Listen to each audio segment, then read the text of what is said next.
폐교, 폐병원, 공동묘지 이런 곳에 재미삼아 되게 많이 놀러가고 묘 근처, 연못, 성황당 묘자리 위에서 텐트를 필칭을 할 줄은 정말 생각도 못했었어요. 네, 안녕하세요. 한양감자 여비입니다. 오늘 들려드릴 이야기는요, 제가 세 번째 제주도 백패킹에서 엄청난 무서움을 느꼈었던 경험과 한기를 느꼈었던 그런 이야기를 들려드릴 건데요. 큰 프로젝트를 마치고 6박 7일로 계획을 하고 제주도를 갔었습니다. 각 박지는 다 1박씩 계획을 하고 갔고요. 첫째 날은 금능해수욕장, 둘째 날은 한림비양도, 셋째 날은 가파도, 넷째 날은 가파도 또는 게스트하우스, 다섯째 날은 성산 일출봉이 보이는 뷰, 여섯째 날은 함덕해수욕장, 그리고 마지막 날은 올레길 많이 걷기를 계획을 했었습니다. 진짜 빠듯하게 짰었죠. 사실 좋은 박지에 이틀씩 있는 것도 좋기는 한데 뭔가 일을 하다가 휴가로 가고 다양한 장소를 경험을 하고 싶다 보니까 이렇게 타이트하게 짰었습니다. 저는 겁이 많지는 않아요. 그래서 어렸을 때 친구들이랑 왜 그랬는지는 지금도 잘 이해가 안 가기는 하는데 뭐 폐교, 폐병원, 공동묘지 이런 곳에 재미삼아 되게 많이 놀러가고 그랬었어요. 그리고 막 약간 자존심도 있어가지고 야, 나는 저기 들어가는데 넌 못 들어가냐? 막 이러면서 안에 있는 막 사진 찍어 오기 막 이런 짓들을 했었어요. 진짜 어렸을 때. 그래서 저는 겁도 많이 없다고 생각을 해서 캠핑을 다닐 때도 좀 무섭더라도 피칭을 잘 합니다. 그래서 첫날 밤은 금능해수욕장에 외진 곳에 텐트를 피칭을 했었어요.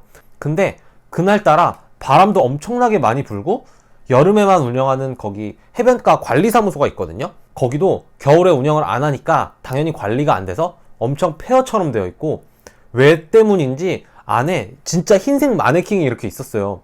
근데 이제 제가 화장실을 갈 때마다 거길 지나가야 되는데 그 흰색 마네킹이 꼭 귀신이 절 쳐다보는 것 같고 되게 스산했었던 것 같습니다. 조금 잠자리가 뒤숭숭하기는 했지만 괜찮았고 비양도로 출발을 했습니다. 나 혼자 산다의 박나래 씨가 다녀온 이후로 더욱 유명해진 동쪽에 있는 비양도가 있는데요. 저는 그곳을 간 게 아니고 한림 쪽에 있는 비양도를 갔습니다. 당연히 배를 타고 들어갔고 날이 되게 좋았어요. 비양도가 작아서 한 바퀴 정도 산책을 하고 이제 유튜브에서 찾아온 박지로 향했습니다. 근데 와, 진짜 너무 이쁜 거예요. 나중에 한번 찾아보세요. 기회가 되면 가보셔도 좋고 진짜 너무 이쁜 거예요. 연못도 있고 뒤에 이제 제주도의 현무암들이 이렇게 바람을 막아주는 최고의 박지였었어요. 그리고 또 너무 좋았던 거는 저 혼자였어요. 어른들이 많이 그러시잖아요. 물이 있는 데가 스산하다고. 특히 외진 연못이나 이런 곳은 더욱 스산하다고요. 해가 지고 나니까 너무나도 이쁜 그 연못이 스산함을 엄청 뿜어내는 거예요. 바람 막 불고 혼자 있으니까 무섭더라고요. 근데 여기가 끝이 아니에요. 그래서 산책을 하고 들어와서 바로 잠이나 자야겠다 생각을 하고 주변을 다시 걸었습니다. 아침에 그 비양도를 산책할 때는 안 보였었는데 제가 텐트를 피칭한 곳에서 한 20-30m 그쪽에 성황당이 있더라고요. 아시죠? 그 나무에 형경색색 이렇게 리본들이 걸려 있고 마을을 지켜주는 곳이라고도 하지만 여러 가지 토속신앙이 있는 장소인데 저는 개인적으로 그 장소가 막 유쾌하거나 나를 지켜주는 든든한 장소는 아니라고 생각을 해서 좀 무서운 장소였었어요. 그리고 그 연못가에서 혼자 밤에 보니까 더더욱 무서웠었고요. 근데 꼭 진짜 누가 지켜보고 있었던 것 마냥 엄청 뒤척이면서 잠을 자는데 이게 잠을 자는 것도 아니고 그 오묘한 중간 어디쯤에서 아주 긴 시간을 해가 뜰 때까지 기다렸던 것 같습니다. 그리고 세 번째 일정은 가파도였었어요. 백패킹을 알려준 친한 형이 이제 너무나도 이쁘다고 꼭 가보라고 하는 장소 중에 하나가 가파도였었거든요. 서귀포와 바다, 한라산이 한눈에 보이는 박지를 이제 배를 타고 들어갔습니다. 가파도는 청보리밭이 되게 유명해요. 섬의 중심부로 걸어가면 청보리밭들이 펼쳐진 걸 볼 수 있고 섬의 외곽에는 이제 바다와 이쁜 주상절리들을 볼 수가 있어요. 제가 몇 군데 알아본 박지들은 다 바다 쪽이어가지고 마을에서 빌려주시는 자전거를 타고 이제 외곽을 한 바퀴 쭉 돌면서 박지들을 봤어요. 처음 알아본 대로 옛날엔 유명했지만 백패커가 급증을 하면서 캠핑 금지로 바뀐 곳이 꽤 많았고요. 불행 중 다행인 건 많은 백패커들이 다녀간 그 한라산 뷰는 백패킹이 가능하더라고요. 근데 되게 큰 문제가 있었어요. 정말 거짓말 안 하고 그 유일한 박지 뒤로 묘지, 이제 봉부 2개가 있고 그 건너편에는 공동묘지가 이렇게 쭈르륵 있더라고요. 그리고 역시나 겨울이어서 백패커는 저 혼자였었고요. 엄청나게 고민을 하다가 진짜 오늘까지 한기를 느끼고 묘 바로 앞에서 자면은 제가 죽을지도 모르겠는 건 거예요, 정신 상태가. 그래서 다른 박쥐를 찾아봤지만 그거 아세요? 왜인지는 모르겠는데 제주도는 밤마다 묘지가 하나씩은 꼭 있어요. 가파도에서는 묘지가 안 보이는 데에서 백패킹을 하기가 쉽지가 않습니다. 가파도 어디를 가든 묘지와 함께 하게 될 것 같더라고요. 텐트 피칭을 안 하고 다시 제주도로 나가는 배편을 끊었습니다. 나중에 다시 친구랑 가파도를 갔다 왔습니다. 근데 개발이 돼서 그런지 그 좋은 박쥐 뒤에 있던 묘는 이장을 하고 사라졌고요. 반대편에 이제 캠핑장 같은 데가 생겼어요. 태봉왓이라는 곳이고 사장님도 너무 친절하시고 재밌으세요.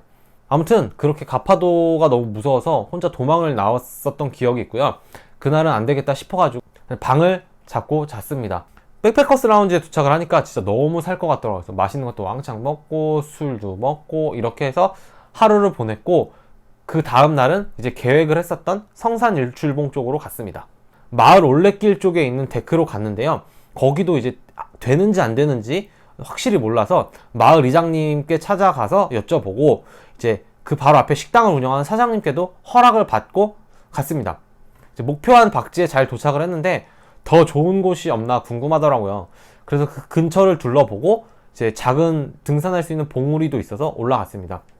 거기 정상 데크가 있었고 성산 일출봉과 마을이 한눈에 이렇게 쫙 내려다 보이는 거예요. 그래서 여기서 할까? 일찍 치고 늦게 내려가면 될 것 같기는 한데 고민을 하고 있는 찰나에 좀 특이했던 게 바로 뒤에 또 묘지가 있더라고요. 그래서 안 되겠다 싶어가지고 바로 내려오고, 내려오는 길에 여러 좋은 박쥐들이 많이 보였는데 어쨌든 좀 스산하고 해서 사람들이 그래도 좀 있을 법한 원래의 박쥐로 갔어요. 이제 해가 떨어지고 나서 자려고 하는데 갑자기 이상한 소리가 막 들리는 거예요. 갈대가 막 이렇게 스치면서 누군가 막 소곤소곤 막 하는 이런 소리도 들리는데 너무 무서운 거죠. 그래서 산책할 때 봤던 막 묘지들이 있던 인근 그 방향 반대로 눕게 되고 막 그러는데 그 소곤소곤 거리는 소리가 계속 들리고 가까워지는 거죠. 그래서 고민을 하다가 텐트 문을 이렇게 열었더니 백패커 두 분이 제 박쥐로 오시고 계셨었어요. 근데 너무나도 반가운 거예요. 진짜 너무나도 반가운 거예요. 그래서 제가 문을 연 거를 보고 그분들이 밤이라 시끄러워서 깨신 줄 알고 막 죄송하다고 하시는데 진짜 아니라고, 너무 잘 오셨다고, 너무 반갑다고. 이제 다음 날이 됐고 마지막 박쥐를 향해서 갔습니다. 예전에 함덕 해수욕장 언덕에서 바다를 쭉 내려보는 게 너무 이뻐서 이제 함덕 해수욕장을 마지막 박쥐로 해서 다시 갔는데요. 텐트를 예전과 동일한 장소에 피칭을 했었는데 관리사무소에서 오시더니 그 자리가 안 된다고 하시더라고요. 그래서 엥? 하고 이제 여쭤봤어요. 그랬더니 캠퍼들이 너무 무분별하게 와서 지저분하게 쓰고 가셔서 거기는 다 막혔다고 하더라고요. 그래서 진짜 몰랐다, 죄송하다 라고 말씀을 드리고 다시 텐트를 철수를 하고 함덕 해수욕장에 오토캠핑장이 있습니다. 그래서 그 오토캠핑장으로 이동을 했습니다. 근데 그 좀 단점이 함덕 해수욕장 오토캠핑장 같은 경우에는 움푹 파여 있어요. 그래서 텐트를 피칭을 하면 텐트에서는 바다가 안 보여요. 그래서 백패커들은 뭐 장소가 없으면 모르겠지만 장소가 있다면 그쪽을 그렇게 선호하지는 않습니다. 그래도 이제 막혔다고 하니까 우선 그쪽으로 갔어요. 그 중에 이제 좋은 자리를 막 찾아보고 있다가 이제 해가 지고 어둑어둑해서 잘 안 보이는 상황이었거든요.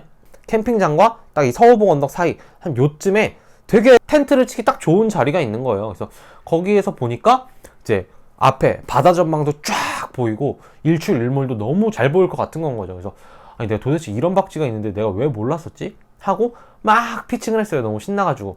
그리고 또 웃긴 게 그 캠핑장에 되게 많은 분들이 있었거든요. 근데 딱 그 자리만 비워놓고 딴 데서 다 피칭을 하셨길래 왜 비워놓으셨을까? 나를 위해서인가? 막 이렇게 생각을 하면서도 저분들은 오토캠퍼여가지고 이제 텐트가 크니까 여기 좁아서 못했겠구나 이렇게 생각을 하고 이제 피칭을 했습니다. 근데 며칠 동안 제가 한기를 느끼고 혼자 자서 그런 거였는지 사람들이 많이 보이는데도 그 오토캠핑장에 사람들이 쫙 있거든요. 근데 계속 등 뒤가 오싹하고 기분이 좋지가 않은 거예요. 그래서 이상하다 싶어가지고 텐트 밖으로 나와가지고 다시 한번 이제 쭉 돌아봤죠. 아까보다도 이제 더 어두워졌는데 오히려 밝을 때는 안 보이던 조금 약간 긴 구덩이 같은 게 보이는 거예요. 그래서 완전 구덩이는 아니고 뭔가 파헤쳐졌다가 이렇게 메꾼 흔적 같은 거예요. 뭐지? 하고 주변을 이렇게 돌아봤는데 그 뒤에 갈대들에 가려진 묘지가 이렇게 툭툭툭툭 있는 거예요. 그래서 뭐지? 하고 제가 서 있는 그 위치와 그 구멍을 둘러싼 곳을 보니까 약간 흙 언덕? 흙인데 언덕이 이렇게 쭉 된 그 묘지들을 이렇게 지켜주는 감싸는 거 있잖아요. 그게 있는 거예요. 그래서 나 진짜 정말 몰랐었는데 싸한데 하고 다시 한번 보니까 이게 묘터였던 거죠. 제가 텐트를 피칭한 곳이. 그래서 얼마 전에 이장을 하셔가지고 봉분은 없었었던 거고, 봉분이 있었으면 바로 알았겠죠. 근데 봉분이 없었고 그 이장 흔적, 흙을 파헤쳐서 이제 옮기신 흔적이 어렴풋이 이렇게 남아 있었던 거예요. 그래서 그 자리에만 텐트가 없었던 거고, 전 그 사실을 몰랐고, 그리고 거기에 피칭을 한 거죠. 그 자리에 계셨던 분이나 뭐 유가족들에게도 너무나도 죄송한 거예요. 그래서 그냥 뭐 누구한테 딱 대놓고 사과를 드릴 수는 없지만, 뭐 유가족들에게도 죄송하다는 마음을 갖고 급하게 이제 텐트를 옮겼었어요. 그리고 이제 묘자리, 풍수지리 이런 거 되게 고민을 많이 하시잖아요. 그러니까 얼마나 좋은 데에 묘자리를 하셨었겠어요. 그러니까 그 묘자리만 아니면 텐트 피칭에 미쳐있는 내가 보기엔 그만한 뷰가 어디 있었겠냐는 건 거죠. 그래서 묘자리인 줄 몰랐으니까 너무 최고라고 생각을 했었던 거고요. 근데 사실 거기서 어떻게 자겠어요. 그래서 무서운 걸 떠나서 예의도 아니고요. 그래서 바로 철수를 하고 캠핑장으로 이동을 했습니다. 이동을 하니까 이제 주변에서 다 쳐다보시더라고요. 그래서 왠지 제 느낌에는 이제 그분들은 알고 앉혔었던 거고, 쟤 이제서야 저거 묘자리인 거 알고 텐트 옮기는구나 라고 생각하시는 느낌이었어요. 그렇게 캠핑장으로 내려와서 피칭을 하고 조용히 잤습니다. 그래서 묘 근처, 연못, 성황당 뭐 그런 것들까지는 그럴 수 있다고 해도 뭐 묘자리 위에서 텐트를 피칭을 할 줄은 정말 생각도 못했었어요. 제 딴에는 상당히 무서웠던 제주도 백패킹 이야기고요.